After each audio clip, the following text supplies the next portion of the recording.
Zanele woke up smiling. It was their anniversary, and Temba had promised something special. They were in Kigali, the city where they once dreamed of starting a new chapter. The air was fresh, the sky clear, and her heart was full of hope. She wore the red dress he always said made her look like fire. She curled her hair just the way he liked. When Temba saw her, he smiled, but it wasn't the same smile. It didn't reach his eyes. They walked hand in hand to the restaurant, but his grip felt loose, distant. He kept checking his phone, replying quickly, then turning it face down on the table. She tried to ignore it, tried to laugh, tried to believe this was still love, but something in her chest felt heavy. Like a storm was coming, and only she could feel the wind. They ordered their usual, his favourite grilled fish, her glass of rosé. He talked about work, about the view, about nothing that really mattered. Not once did he say, "Happy anniversary." Not once did he call her "my love" the way he used to. She looked at him across the candlelit table and realised the warmth in his eyes was gone. He was smiling, yes, but not for her. He was already somewhere else, with someone else. And in that perfect Kigali night, her heart quietly began to break. It didn't happen all at once. It started slowly, so quietly that Zanele almost didn't notice. At first, Temba just said he was busy with work. Long hours, he told her. Deadlines. She believed him. Why wouldn't she? He had always been ambitious, always chasing the next big thing. But then the calls started going unanswered. He would let her phone ring out, then text hours later with dry messages like, "Sorry, was in a meeting."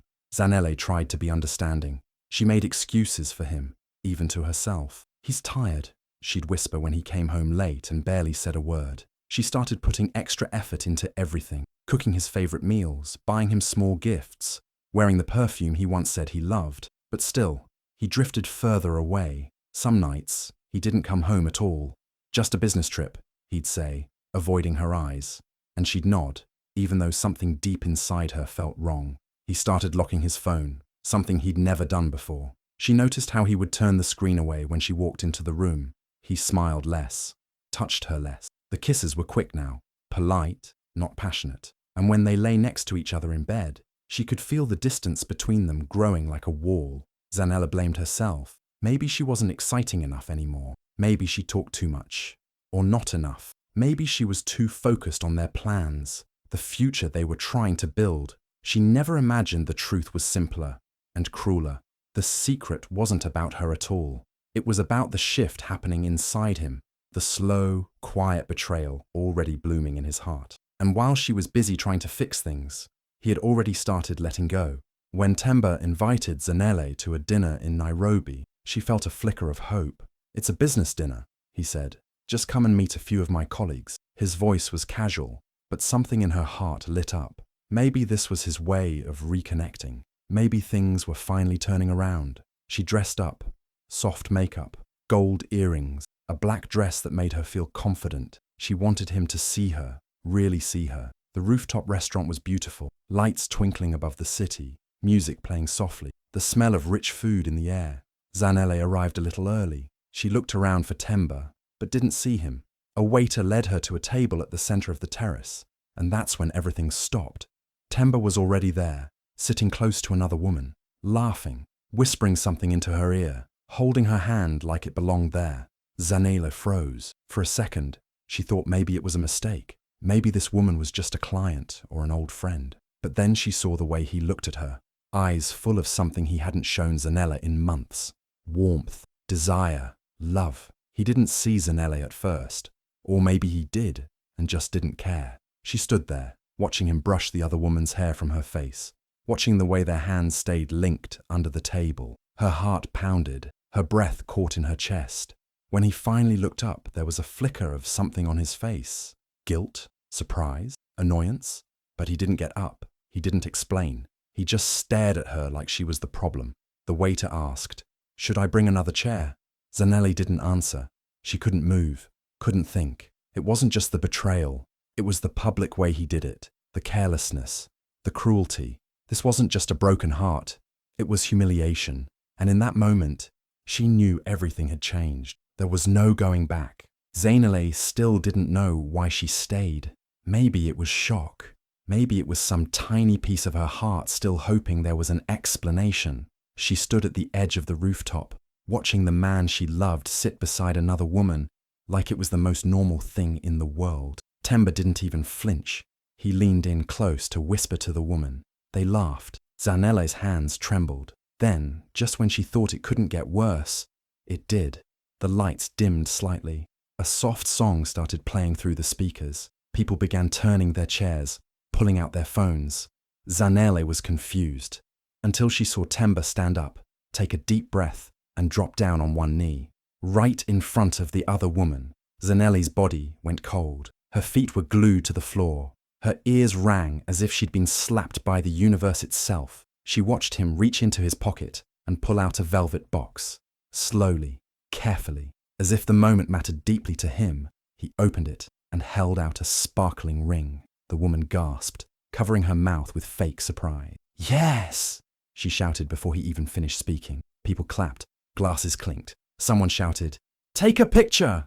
Cameras flashed from every direction, and right there, in that golden light, Zanele stood invisible, heart breaking wide open, in complete silence. She didn't scream, didn't run, didn't say a word. Her tears fell slowly, quietly, like they didn't want to make a scene. But inside, something shattered, something final. She had loved this man, shared dreams, paid bills, given years, and here he was, giving her ending to someone else's beginning. He didn't even look her way.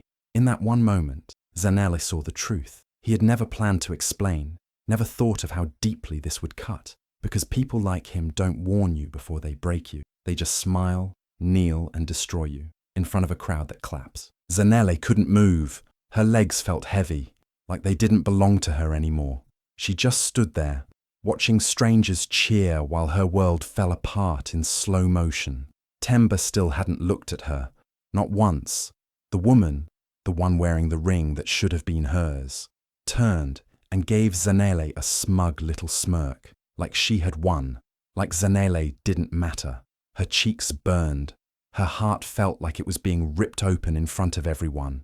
Nobody stopped to ask if she was okay. Nobody even seemed to notice the woman standing alone with eyes full of pain. They were too busy taking pictures, raising glasses, posting about the perfect proposal on Instagram. Temba walked off with his new fiancée like it was just another Friday night. Like Zanele had never existed, like she hadn't loved him, supported him, believed in him. She thought about the years she spent helping him grow, the sacrifices she made, all for this man who couldn't even offer her a goodbye. She turned and walked away slowly, tears blurring her vision. Her heels clicked softly against the floor, the sound drowned out by music and laughter. No one followed her. No one called her name. Outside, the night air was cold. She had no ride, no coat, and no idea what to do next. Her phone battery was nearly dead. Her hands were shaking. She sat on a bench near the parking lot, heart pounding, trying to breathe. It felt like she was disappearing, fading out of a life she thought was hers. How do you come back from something like that? How do you heal from a wound no one else can see? That night, Zanele didn't just walk out of a restaurant. She walked out of the life she thought she was building. All she had left was silence, pain, and the long, lonely road of starting over. Zanele sat alone in her small apartment, days after the proposal disaster. The silence around her, louder than any crowd. The pain was still raw, still fresh. But what hurt more than the betrayal was the flood of memories she couldn't turn off. She kept thinking back to where it all began. Their little village in Malawi. Life was simple back then, but their dreams were big. They used to sit under the mango tree, talking about building a future together, planning businesses, a home, maybe even children. She remembered how hard they worked together. They didn't have much, but they had each other, and that felt like enough. When Temba said he wanted to start a business, she believed in him more than he believed in himself. She gave him money from her savings, took extra jobs, skipped things she loved just to help him get started. She didn't do it for credit. She did it out of love, out of trust. They moved into a small house later, and she helped pay half the mortgage. They painted the walls together, laughed over broken furniture, argued over small things, and made up over late-night tea. It wasn't always perfect, but it was theirs, or at least, that's what she thought. Now, sitting miles away from that life, Zanele couldn't help but wonder, was it all fake? Did it ever mean anything to him? Or was she just a stepping stone, someone he used to get where he wanted to go. She looked at an old photo of them on her phone, both of them smiling, faces full of hope. She didn't recognize that version of herself anymore. That girl believed love was enough. That girl thought loyalty would be returned. She never imagined that one day he'd kneel for someone else like she never existed. Memories don't erase overnight. They haunt you. They replay when you try to sleep. They whisper when you're trying to move on. Zanele wanted to forget, but her heart wasn't ready. Not yet. Because when you give someone everything, it's not easy to just walk away like it was nothing. Zanele packed her bags quietly one morning and left everything behind. The city, the memories, even the people who once knew her as Temba's woman. She needed air. She needed peace. She needed to start over. Dar es Salaam wasn't part of the plan, but it felt far enough from the pain and close enough to hope. She arrived with nothing but a small suitcase, a broken heart, and a fire deep inside her that refused to die. The first few weeks were hard. She slept on a thin mattress in a tiny room she rented behind someone's shop. There were days she cried herself to sleep, wondering if she had made a mistake. But every morning, she got up and kept going. She started selling handmade jewelry at a street corner. Necklaces, bracelets, earrings, all made with her own hands, her own tears, her own strength. Some days she sold nothing. Other days, just enough to eat. But she kept showing up. She took on extra jobs, waiting tables, cleaning houses, anything to survive. Her hands were always tired, her feet always sore. But every time she looked in the mirror, she reminded herself, I am still standing. Temba may have broken her heart, but he didn't destroy her soul. She stopped checking his social media. She stopped asking, why me? She no longer wanted answers. She wanted freedom. Quietly, in the shadows where no one was clapping or watching, Zanele was rebuilding herself, not for revenge, not to prove anything to him, but for the woman she almost forgot she could be. At night, she would whisper to herself before falling asleep, I will rise. Some nights she believed it, some nights she didn't, but she kept saying it anyway, and slowly, piece by piece, Zanele started becoming someone new, someone stronger, wiser, softer in the right places, tougher in the ones that mattered. Pain had changed her, but it didn't define her. It pushed her, shaped her, and quietly lit a fire inside her that no betrayal could ever put out. 2 years later, Zanele's life looked nothing like the one she had run away from. The woman who once stood outside a restaurant in tears was now standing on stages, holding microphones, and speaking with power in her voice.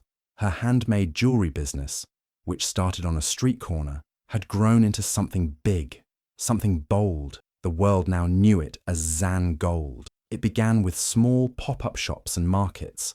Then came local boutiques. Then a news story. A journalist had bought one of her bracelets and loved the story behind it. Soon after, Zan Gold was on TV, interviews, features.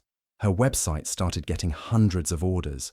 She hired women like her, women who had been silenced, betrayed, and left behind, and gave them jobs, skills, and a second chance. But Zanele wasn't just building a business, she was building her voice.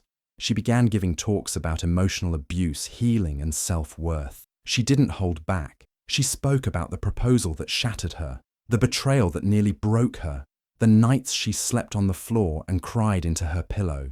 She didn't tell her story for pity. She told it for power. At first, she was scared.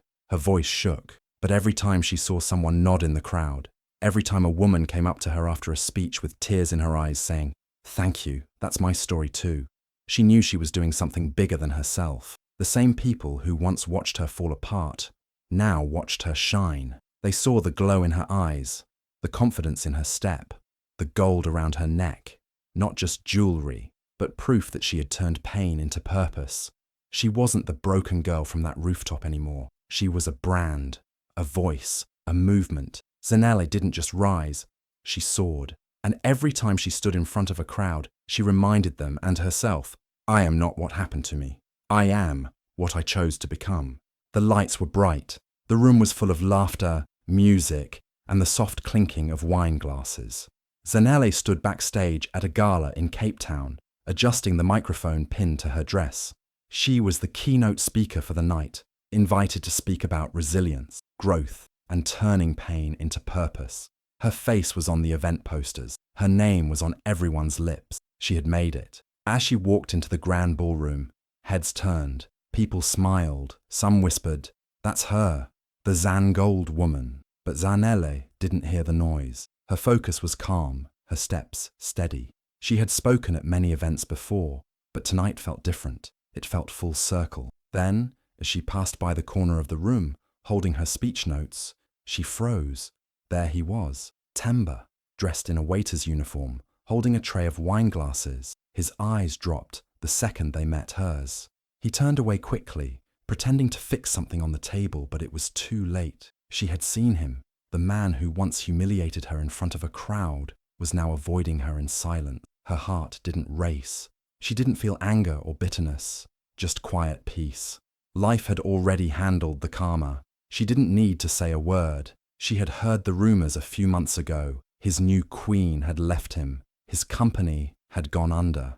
The same people who clapped at their proposal had vanished when things got hard. He had lost everything, just as she was finally gaining everything she'd dreamed of. As she walked to the stage, Temba stayed near the wall, head down, eyes never meeting hers. He looked smaller somehow, not just in stature, but in spirit. Meanwhile, Zanele stood tall beneath the spotlight, the crowd clapping for her this time. She didn't need revenge. She didn't need to embarrass him. Just being there, powerful, glowing, whole, was enough. And for the first time in years, Zanel felt truly free. Not because he saw her success, but because his presence no longer had the power to shake her. As the event came to a close, the applause was still echoing in the room. Zanele stepped down from the stage, heart full, eyes bright. She had just shared her journey, not the polished version, but the real one. The one that started with heartbreak, betrayal, and nights she didn't think she'd survive. The audience didn't cheer because she was perfect. They cheered because she was honest, because she stood in her truth and let it shine. She walked slowly through the crowd, thanking people, hugging strangers who had cried during her speech. And then, just before she reached the exit, she saw him again, Temba. He was standing by the wall, looking tired, older, and far from the man she once knew. He didn't try to speak. He didn't smile. He just looked at her with the kind of eyes that carry regret, not just for what he did, but for who he lost. Zanelli walked past him, graceful and calm, her heels clicking softly on the floor. As she passed, she leaned in just a little and whispered, so only he could hear, "Thank you for freeing me." She didn't wait for a reply. She didn't need one, because this wasn't about revenge. It wasn't about proving anything. It was about growth, healing, becoming the woman she was always meant to be, the one who didn't just survive the storm, but learned how to dance in the rain. Zanele didn't get even. She got better. And that was the real victory.